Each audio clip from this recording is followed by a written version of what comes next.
Next type 5 partial ഫ്രാക്ഷൻസിൻ്റെ type 5 ആണ്. Last ടൈപ്പാണ് partial ഫ്രാക്ഷൻ്റെ. ഇത് കുറച്ച് ബുദ്ധിമുട്ടുള്ളതാണ്. വരുന്നത് ഇങ്ങനെയാണ്. ഡിനോമിനേറ്റർ ഫാക്ടറൈസ്ഡ് ഫോമിലാണ്. അതിലാദ്യത്തെ ഫാക്ടർ എക്സിൻ്റെ ടേമിലാണ്. രണ്ടാമത്തെ ഫാക്ടർ ഇതേപോലെ ഒരു ക്വാഡ്രാറ്റിക് പോളിനോമിയൽ, അതായത് എക്സ് സ്ക്വയർ ഉള്ളൊരു എക്സ്പ്രഷൻ.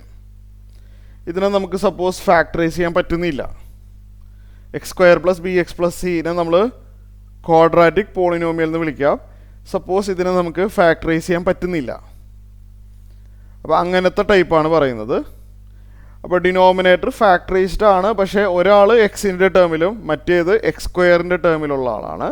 അതിലെ രണ്ടാമത്തേനെ നമുക്ക് ഫാക്ടറൈസ് ചെയ്യാൻ പറ്റുന്നില്ല. എങ്കിൽ നമ്മൾ ഇതിനെങ്ങനെ സ്പ്ലിറ്റ് ചെയ്യും? ബൈ ഹാർട്ടാക്കി വെക്കുക.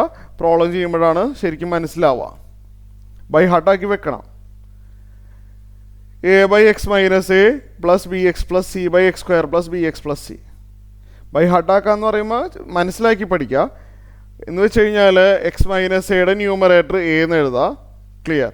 എക്സ് മൈനസ് എയുടെ ന്യൂമറേറ്റർ എ എന്ന് എഴുതുക. ക്വാഡ്രാറ്റിക് പോളിനോമിയലിൻ്റെ numerator B X plus C എന്നാക്കുക. അങ്ങനെ ഓർത്ത് വെച്ചാൽ മതിയാവും, കുഴപ്പമില്ല. ഇത് വായിച്ച് പഠിക്കുന്നതിനേക്കാളും ഭേദം അങ്ങനെ പഠിച്ചു വെക്ക്. ഇതിൽ രണ്ട് പാർഷ്യൽ ഫ്രാക്ഷൻ ആവുള്ളൂ.